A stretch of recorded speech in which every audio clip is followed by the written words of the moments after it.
It's SNHell, a look back at Saturday Night Live with your hosts, Matt and Keith. Brought to you by Lion's Den Audio Theater. Like and subscribe to Lion's Den Audio Theater for more Lion's Den goodness. And here are your hosts, Keith and Matt. Saturday Night Live, Season 2, Episode 5, starring Steve Martin, originally aired on October 23rd, 1976. Welcome, everyone. My name is Keith, and with me, as always, is my good buddy, Matt. Hello, Matt. Hi, Keith. And joining us for this somewhat historic night of Saturday Night Live, his name is Mark. Hello, Mark.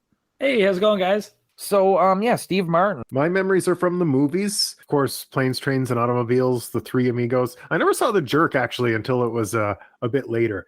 But I was very familiar, of course, as a kid in the 80s, with all the 80s comedies. His Saturday Night Live clips have been rather legendary, so I saw them quite early. Some of the first, I would say, vintage Saturday Night Live I was exposed to included him. In fact, young me just thought he was, at some point I thought Steve Martin was a cast member on the show. Yeah, I've had a very similar experience, actually. I think my first exposure was of The Three Amigos.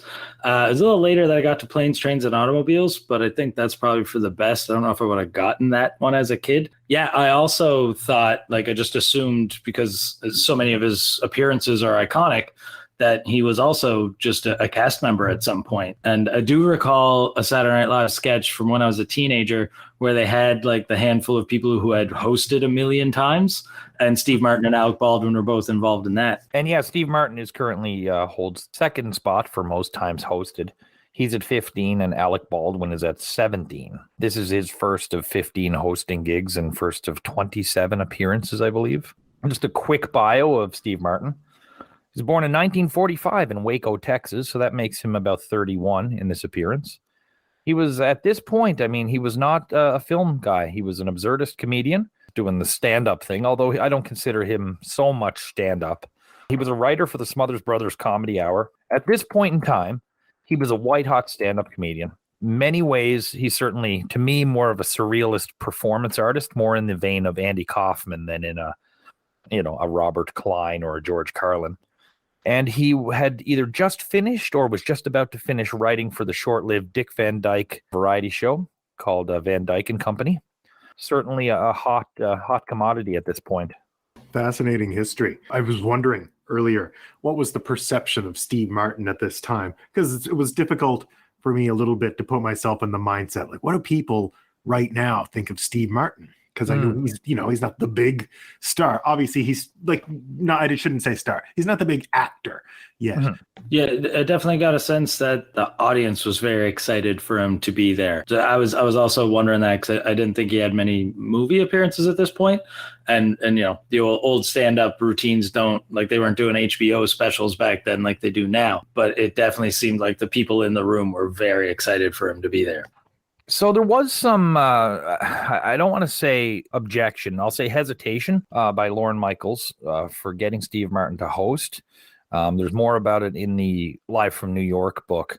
But basically, I don't know if the perception was not that he wouldn't be good, but that he might not fit with the show they were doing. We'll see based on this, but we certainly know over history that, Michaels was wrong there. And also this episode, as well as last week's, is also being shot over in Brooklyn at Studio One because Studio 8H is still being used for the election coverage. Yeah, it was interesting. It's nice. It was refreshing in its own way. And they really got the technical aspects. There's so many gaffes in that last episode that just weren't there this episode. They do seem to have a lot more room in this location.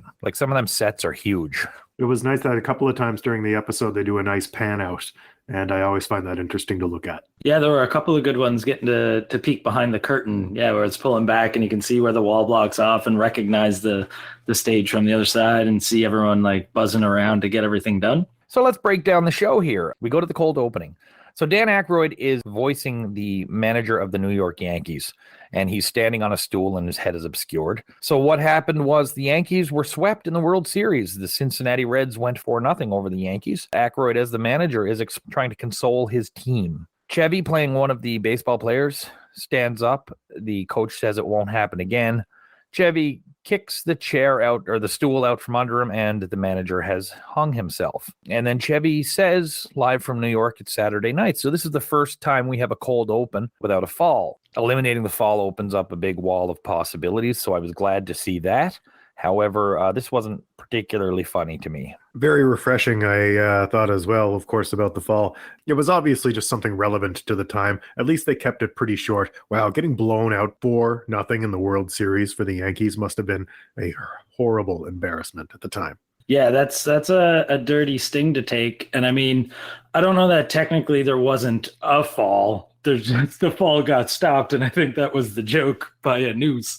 Yeah, it was a little dark, and the way like Chevy slides into the frame while Dan Aykroyd's feet were still kicking in the background. It was not the funniest thing I've ever seen. It was more of a shock open. Yeah, for sure. I also meant to go back and check and see if that was actually Aykroyd, or to figure out if it was Aykroyd or if it might have been someone else and he was just doing the voice from off stage. So then we go to the monologue. Steve Martin comes out to home base. He's in a trademark white suit.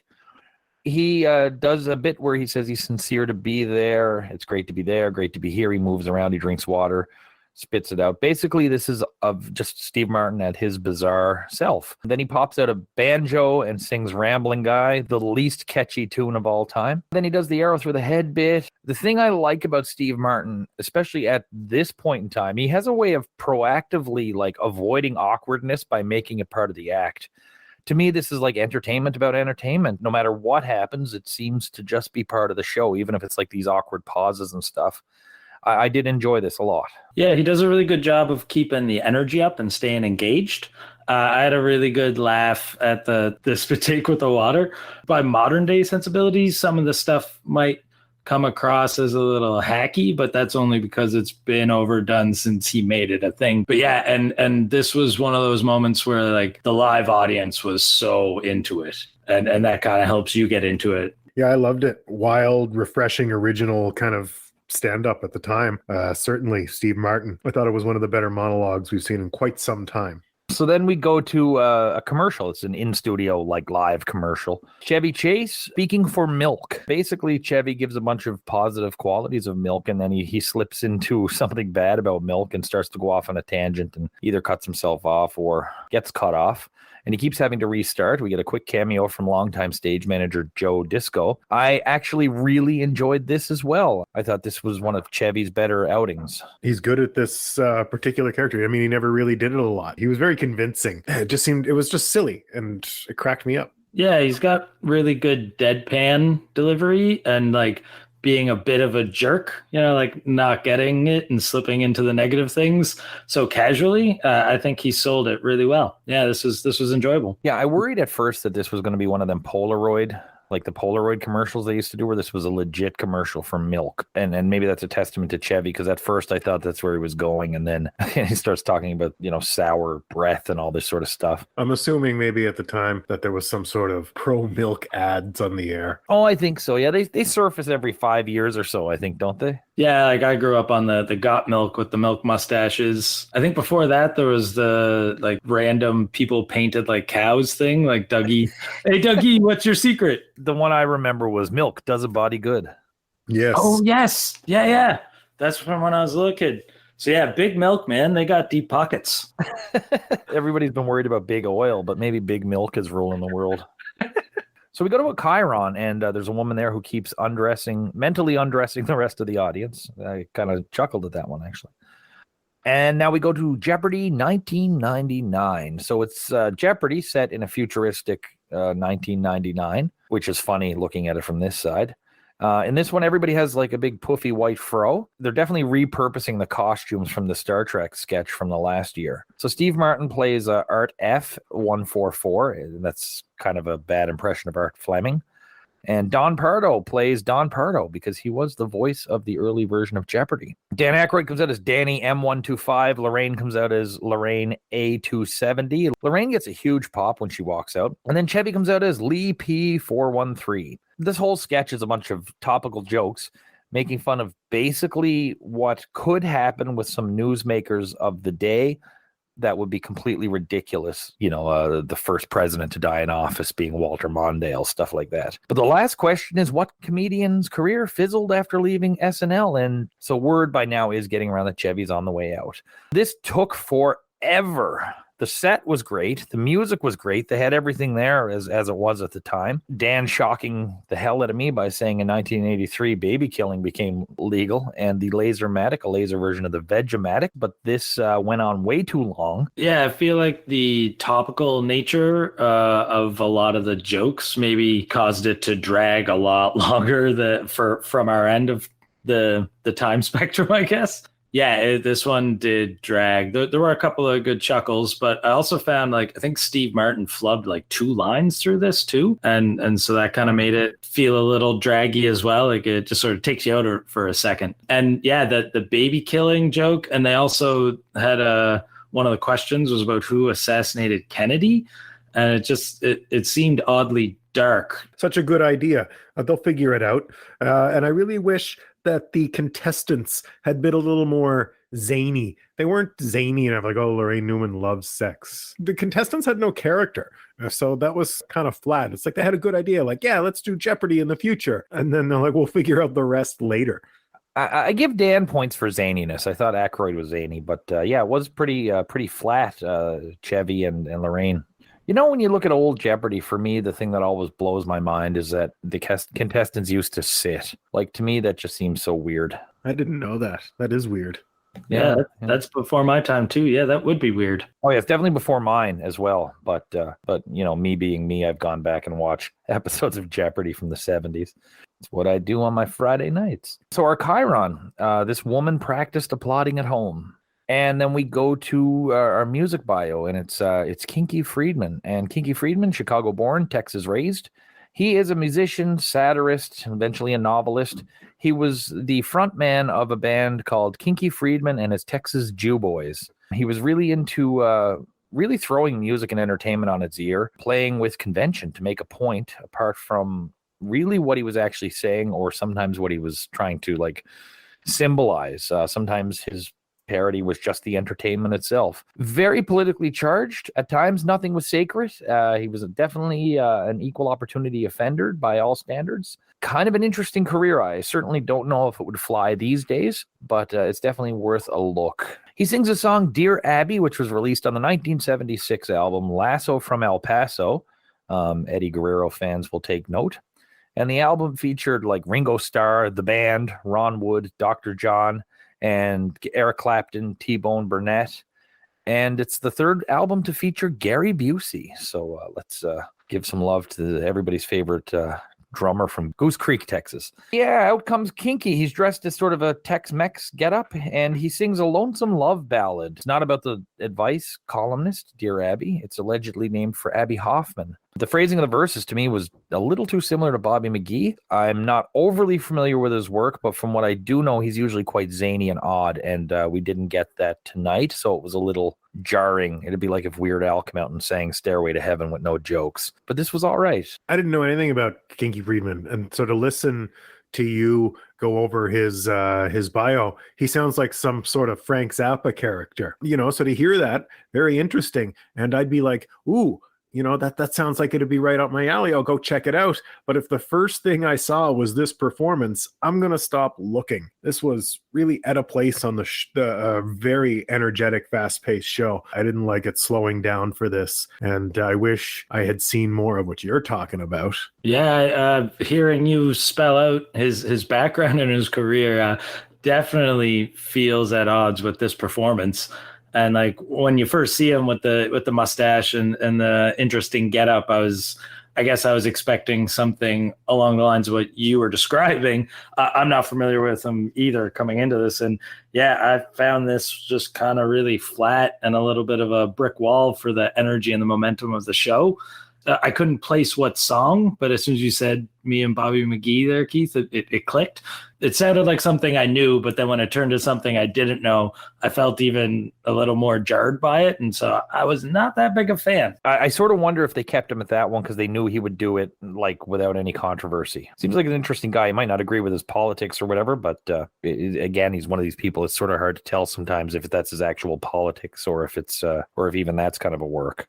One other thing I thought is like he came out dressed like that, and there's two of the three amigos backstage, and I wonder if light bulbs went off in their heads. Just needed Martin Short in there to make the chemistry actually happen. So now we head to Weekend Update, and we get my favorite phone gag so far. You're not supposed to blow on it. That's just an expression. Big kick out of that. Just a couple of quick jokes from the first bit. And there's not much in this. Carter says he likes to dress up like Eleanor Roosevelt. Chevy refers to General George Brown from the Joint Chiefs of Staff as Buck Private George Brown. Carlo Gambino was buried in a pizza oven. Mao Zedong was buried in a takeout box, which did get a laugh from me. They've smuggled a reporter, or they smuggled a cameraman into Hurricane Carter's press conference as he's getting ready for his appeal trial. And it's really just a very mundane video of Reuben Carter sitting at a desk, drinking water and folding his arms. Not an overly funny Weekend Update. I found this was super edgy at times, though. Yeah, I didn't really get too many laughs out of it. It definitely felt like, I guess also it's so topical and of the time, though. You know, I'm gonna miss some of that coming from 40-something odd years later. It did seem like it was going for some pokes here and there, but I just fell flat for me. Weekend Update is often lost on me as well because of the topical nature of a lot of the jokes. I do think that the right person with the right delivery can always make something funny. And I don't think Chevy Chase is just that person.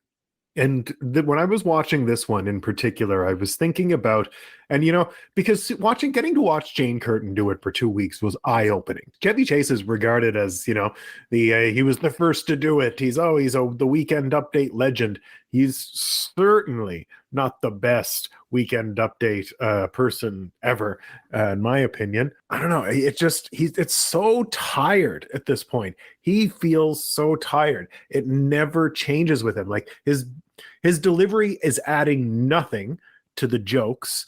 The jokes are, sometimes they're too topical, but that's fine. It's Weekend Update. It's not a fair criticism. They're shitty. They're just shitty jokes sometimes. Sometimes it can just be really lazy writing, in my opinion. And maybe they can't all be winners. I get it. But Chevy's not doing it for me with Weekend Update anymore. And I can't remember the last one Chevy has done that I've liked. And Jane's were such an eye-opening breath of fresh air that I just want somebody else to do it so bad. Yeah, I've never seen Chevy as the best. I wasn't alive at this time. Certainly wasn't watching at this time, but I've never seen Chevy as being anything but the first, which in itself is a landmark, but certainly not the best and not even towards the top. And as we go through this, it's getting more and more apparent that maybe he just wasn't my style. So we go to our commercial, and it's Steve Martin presenting the Fido Flex, the digital watchdog, and it's a German Shepherd with some digital watch faces on him. This camera was all over the place. This, to me, was goofy. It was not great. Nice bit with Gilda at the end where she comes out with a poodle, but even that wasn't enough to save this commercial. I didn't particularly like this at all. So the second half, Chevy brings out Jane. As Jane talks about chlorocarbons, Chevy does this silly thing where he starts making stupid faces next to her. I've already gone through this. I've never been a fan of this.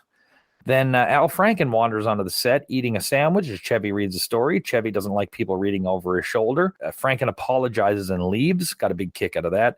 And then Boom Boom the gorilla entertained a flight by basically destroying everything and wrecking it all and killing everyone on the plane. I liked Franken, and I got a kick out of the gorilla. Yeah, me too. I actually I got a huge kick out of Al Franken wandering in. And I was just, again, kind of like what I said about Steve Martin. Like earlier, people don't know who Al Franken is right now, or I can't imagine why they would. And so it was really funny in hindsight to see him come out for this quick, silly little bit. That was the Weekend Update highlight for me. Yeah, I love that he had a sandwich in his hand and he had like a liter of milk in his other hand, which kind of tied into the milk ad earlier. But yeah, I feel like the bit with Chevy making the faces behind Jane, kind of highlights what you were just saying there, Matt, about his delivery. And it's just kind of like half-assed. Like even when he was making the faces, he wasn't going full in and doing big goofy faces. He was just making sort of like half sticking his tongue out and like wincing his eyes, and he wasn't going all the way in. And yeah, it was just kind of frustrating. He's checked out. He's put it in his notice. He's just there for show.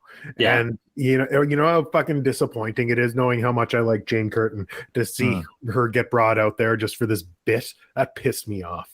Yeah, she deserves better, especially after doing his job better for the last couple weeks. Yes. Yeah. It doesn't work. For me, it doesn't work. The live audience actually really loved it. Yeah, the live audience seemed super in on just about everything, though. They really loved the Jeopardy skit when that was even flubbing. Like, I don't know if you ever watched a live performance after the fact on video, like something you were live for. There's a certain level of energy that doesn't always translate through the camera. And I know this is like staged for TV, but I feel like this show in particular, so far and throughout, feels very much like the live energy was great, but not all of it's making it through the camera. Yeah, and I mean they're over in Brooklyn, right? And I mean this is an audience that wouldn't normally get to stroll down the street and see the show. Yeah, I was wondering myself if the different neighborhood affected the audience demo. So there's just, it's like, or like, a wrestling show or any sort of traveling thing where you get the fresh faces, you get the fresh energy. It's going to be hot. So our next sketch was written by Michael O'Donoghue, and it's called Plato's Cave. So it's beatniks at a club, and O'Donoghue and Jane Curtin play two sort of beatniks at a table, and they're just talking about different things, and they first talk about how much they enjoy sick humor. Camera then goes over to Dan Aykroyd, who's a bongo-playing MC, who calls up Chevy Chase as a flamenco guitarist, and Chevy goes up and does a bit of a flamenco bit until his fingers get caught in the guitar. Steve Martin is then called up as Rodney Chernin. He reads a beat poem called Oh Mr. Commuter, and this is a parody of the beatnik poetry. They keep cutting back to Jane and Michael O'Donoghue. Jane gives one of the better lines of the thing. She says, "I love Japanese movies. Oh, I mean films." Garrett then comes out as a blind blues musician and does a bit. Belushi comes out as kind of a wigged out comedian who accuses the audience of being cops. We get to hear some of his Brando, but he's basically playing a beat comedian who's annoyed that people expect him to be funny. And then Lorraine comes out as Isadora, who does a weird interpretive dance as she narrates it. What did you think of Plato's Cave? I loved this sketch. It was big. It was ambitious.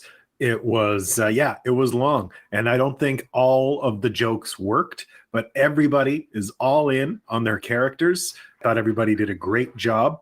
I actually thought Steve Martin's bit was the weaker of the performances, but otherwise, I mean, I'm a person who finds the whole beatnik style and era very fascinating in general. So I thought this was a nice poke at it. Yeah, I thought it was great. I really enjoyed it. I thought this was kind of all over the road. It had some pretty high highs and some pretty low lows for me. I think the through line with like Dan Aykroyd's character being the host of the jam and cutting to Jane being super pretentious while she smoked her cigarette, like with her fingers had it turned around. I thought they were good anchors for the whole thing. Chevy's bit was just like a goof thing. Steve Martin's bit was all right. Garrett and Belushi didn't really hit for me. But then when it ended on Lorraine's like just pure chaos, whirling, dancing thing, like I've been in the audience at that one person show, and so that one got me really good. And I didn't catch the name of it until the very end. So when it was like zooming in on the Plato's Cave sign, I had a pretty solid chuckle at that. There is a lot to say because there was a lot going on. To say, I thought Belushi and Garrett were the funny two. It's so funny that we differ on that. I thought Belushi was on fine form here. This was one of his better performances so far. Jane and O'Donoghue at the table cracked me up. I really enjoyed it. It was long. I didn't laugh out loud a lot, but I think I smiled through the whole thing. You touched on it, Mark. The clothes have changed, but these folks are still around. I've smoked at their tables. This is yeah. this is as One of the dangers this of is- being a smoker. These kind of people seek you out. this is as true today as it was then. And I mean, we could change the clothes, and this has not changed. But what a trip this was. I agree with your point about Belushi, who I don't usually like, so I shouldn't let it go unaddressed that I thought he was excellent. His character was really spot on with the times, I thought. Very, very good parody. Looks at books. So Jane is the host of this one. Steve Martin is the author of Sex and Sports. Unlike his predecessors like Kinsey or Masters and Johnson, Steve studied his subjects through binoculars and their windows. And we cut to clips of different sports moments that happened to people who were abstaining, and they're doing quite wonderfully. I recognize Johnny Bench as one of them hitting a home run. And then we go to a blooper reel, and basically all these bloopers are caused by sexual activities. Some examples are given, like these two guys were with prostitutes beforehand. This guy's wife was in the dressing room during a break or intermission or whatever. I thought this was funny, and the narrations really give bloopers a new twist for me. I did laugh at this. I thought it was a pretty good entry of Looks at Books myself. I missed Looks at Books. I popped when we got the title screen. I generally enjoy this segment. And yeah, I mean, it wasn't a home run for me. I thought all the baseball clips were a little, but I really enjoyed it otherwise. I have a very childish sense of humor at times. So to add talking about slightly elevated or out there sexual acts while people are just bumbling around and falling on their ass and missing catches. This is some like peanut butter and jam for me. These are two of my favorite flavors of stupid comedy married together. So I love this with Jane just, anchoring the whole thing and keeping the ship steady. I was a big fan of this one. Yeah. And when I saw Looks at Books, Matt, I was really happy. And then when I saw Jane was hosting it, I was doubly happy. She's so good at it. So now we go to a Gary Weiss film. This one is Autumn in New York. And Weiss lip syncs to the song Autumn in New York while he roams around New York with his camera and seems to get random people to lip sync it as well. And as they sing, it's cutting to different versions, male, female, different one. And one of the lip syncers actually turns out to be someone with a rat's head on. This was okay. First thing to remember, and I have to always remind myself, is this was a period of time where people thought lip syncing was like the greatest thing ever. We've seen a slew of Gary Weiss's weaker pieces lately, and I'm starting to wonder if he's just under the gun to come up with something every week, and that's why the quality seems to have dropped. Like, this is nowhere near good Gary Weiss. There were a lot of shows. Do you remember the lip syncing, almost like game shows in the 80s? Oh, yeah, Putting on the Ritz was one of them. It was fun. You're right. This was very mid Gary Weiss, but I love when we get to see the slice of New York stuff. So that was always fun for me to watch. So it was fun to watch. I certainly didn't laugh at it. I feel like this is one of the things that has the opposite effect from the topical humor that we were talking about earlier. We're getting to, I wasn't that engaged by the people lip syncing, but watching in the background New York in the 70s and just seeing how alive it was and the character and the crust on it, that I found that very engaging. And like that wouldn't have had any kind of major effect on people probably at the time. But for like a little visual historical document, I thought it was really cool. Yeah, I felt like I had to Windex my screen after 5 minutes or 3 minutes, 3 minutes of New York from the 70s. Oh my goodness, grit, eh? Oh yeah. So a Chiron comes up. The woman is wondering what to do tomorrow night. Then we go to the Mary Tyler Moore show, and it features some good impressions here. Steve Martin as Ted Baxter, Dan Aykroyd's Marie Slaughter.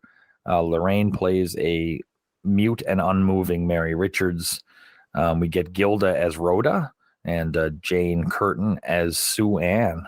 And basically, Ted killed Mary by putting Drano in her coffee, and he is then convinced that he has to read the news copy that says he killed Mary, but he changes it at the last minute. To be fair, this is a pretty good knockoff of the show. The set was quite impressive.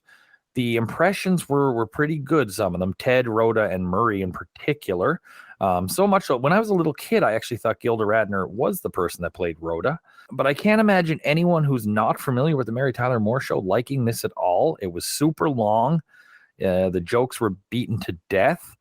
And it really wasn't snappy or funny in any way, shape, or form.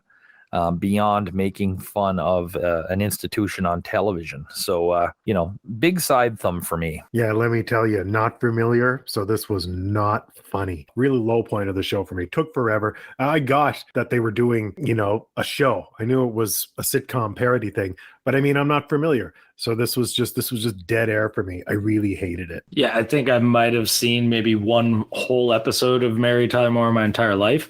So this was, it felt like it was a full, like the full first half of an episode of it. When this part ended, it was just like they're going to a commercial break and it was just going to be a whole episode of the Mary Tyler Moore show. Again, dark. Or Mary Richards being dead on the desk for the whole skit. It was just, there's a weird dark through line going through this whole episode that just kind of stuck out for me. So now we go to Mysteries in Medicine, and this one was written by Dan Aykroyd, believe it or not. And it's Steve Martin as Dr. Paul Cohn, and he found a remarkable weight loss product. He's got this new thing called blog treatments, and I love the fact that it's blog. So I wonder if Dan Aykroyd is actually the first person to have someone say blog on TV. Jane comes in, and she's tried a whole bunch of different diets, and they haven't worked. So Steve Martin calls in Hector and Ernie, played by Zweibel and O'Donoghue. They enter dressed as pilots, and they use some footage to show that they're simulating an airplane voyage and then a simulated dog sled voyage. Allegedly, they go to Northwest Territories, but it's now actually part of Nunavut.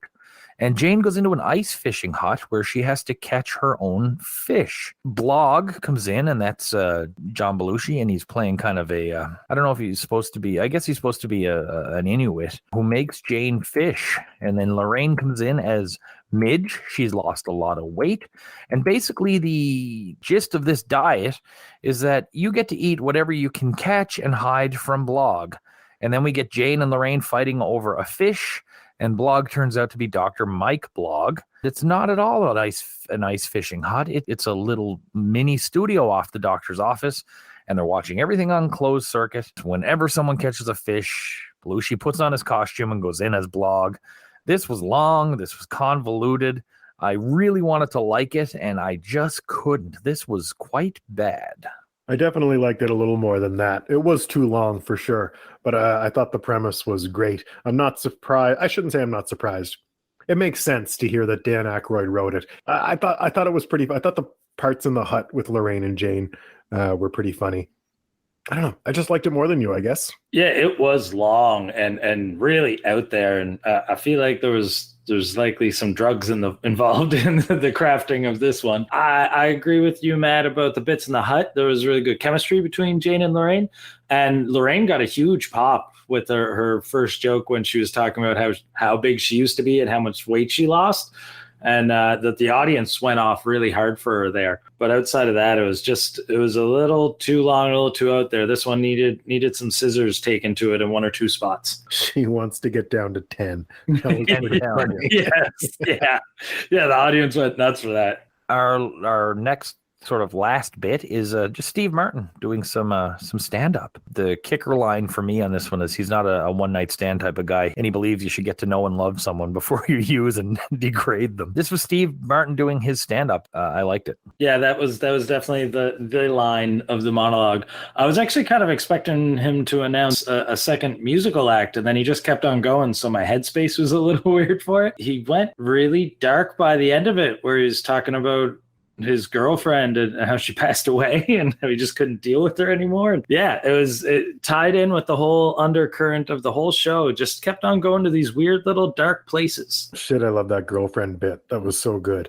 It was so nice. It was cool to see Steve Martin just get to do stand-up. The white hot comedian at the time. It's cool that the show just really let him play to his strengths and that they didn't shove more hokey shit down our throat. Yeah, the show was, the episode has been very ambitious, but they gave Steve Martin time to be Steve Martin. Then we go to the goodbyes, and the tech again is all over the place. And what I really liked is the cast actually has their backs turned to the camera, waving goodbye to no one. To follow up from last week, they do the pull out. Camera pulls out, and we obviously see that they're not at Studio 8H, and there's nobody really up on top of the stage there. There's a big gap between where they're performing and where the audience is.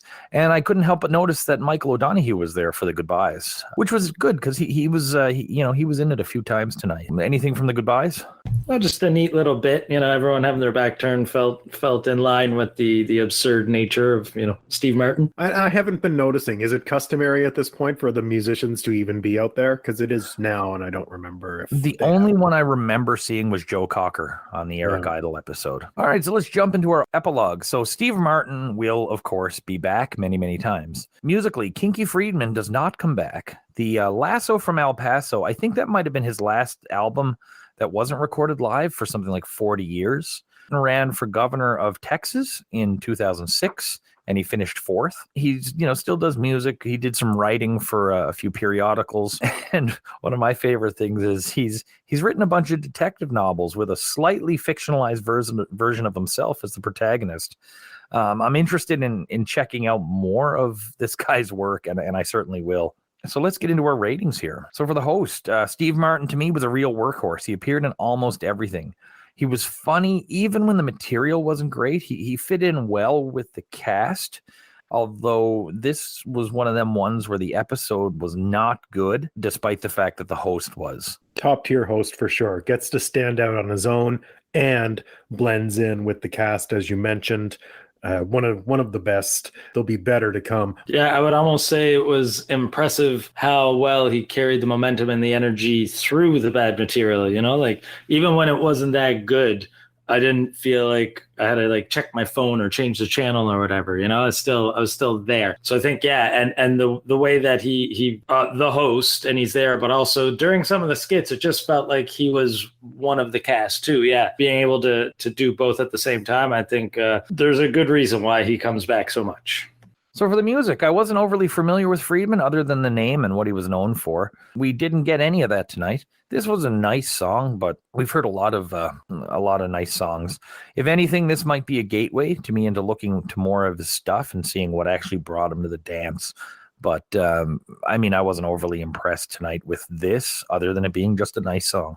Yeah, unfortunately, really out of place on an otherwise high energy, different show. The show wasn't a hit. I was disappointed in it when I watched it, but after hearing you talk about his background and all the interesting, cool things he did, I didn't think I could get more disappointed after the fact. And the fact that, the whole episode was definitely ambitious and trying new things and not afraid to get a little weird. And then this super weirdo comes on and just goes the total opposite direction and just does a nice song. It was not for me. So, gentlemen, what was your worst bit of the night? Oh, the Mary Tyler Moore segment was just so long, and I didn't have the personal background to engage with it. There was a couple of jokes, and they were clearly all going very hard on their impersonations, but if you don't have a strong connection with the people they're impersonating, it doesn't really do much for you. 100% agreement with Mark here. Worst part of the show,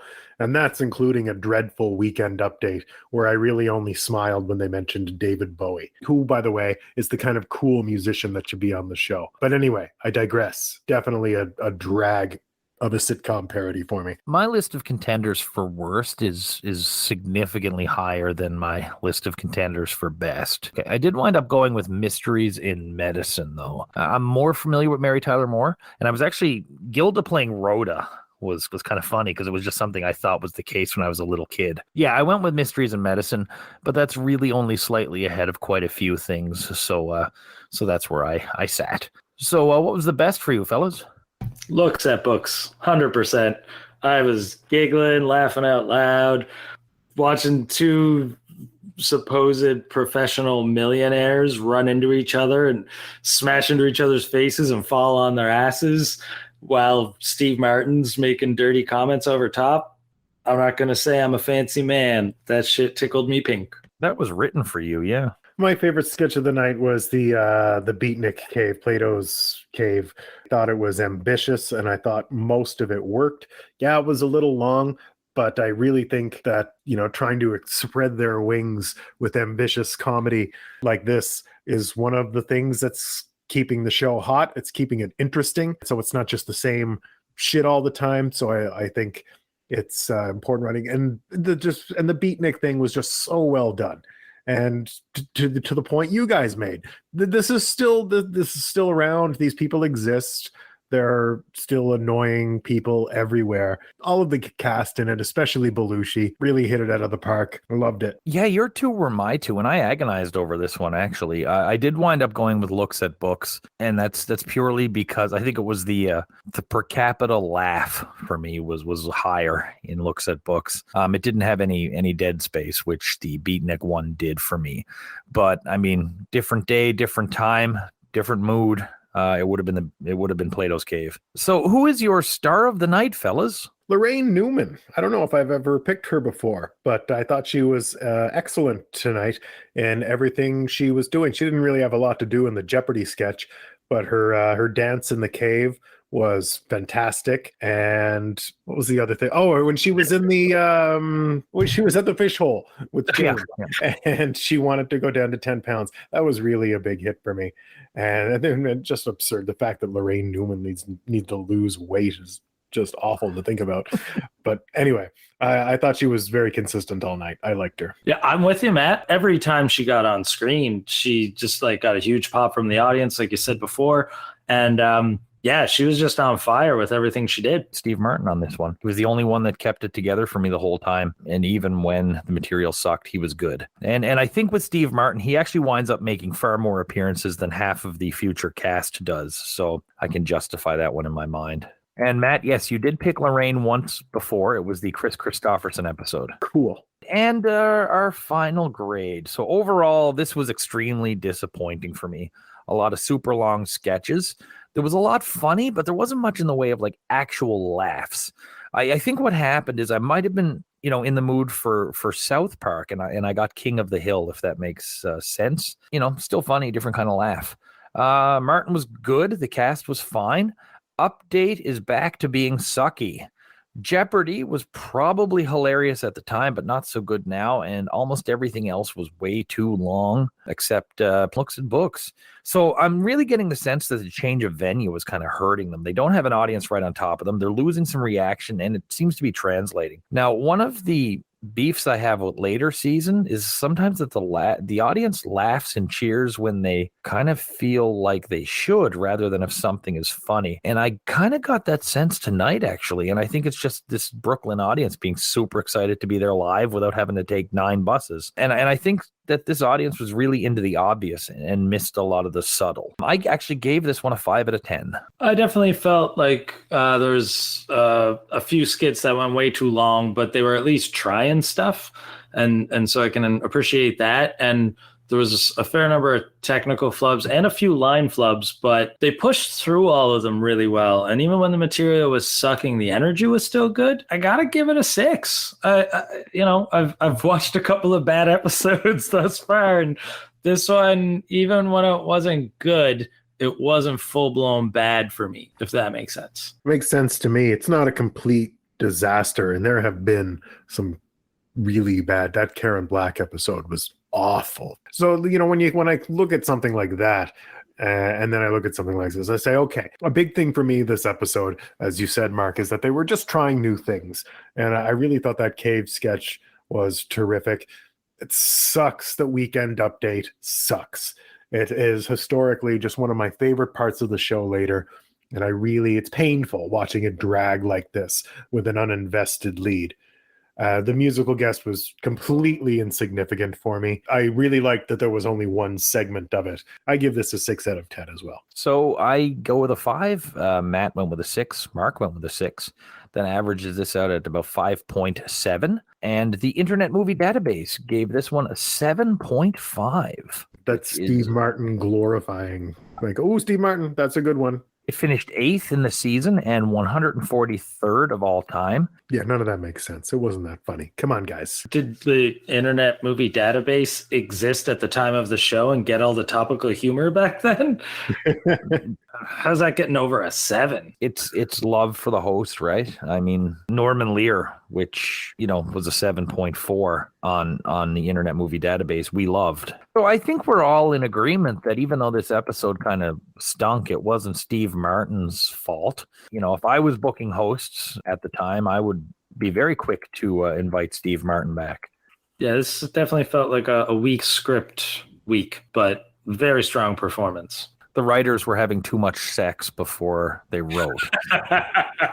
Bumbling about the office, bumping into each other and dropping their pens. Eating sandwiches, drinking milk. Getting all mucusy and having a hard time talking to each other.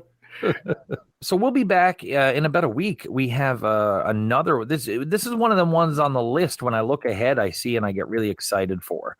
So the chances of being let down next week are existent because I'm really, really looking forward to this episode. Especially looking forward to doing it with you guys because Mark, you will be back for Buck Henry and the band.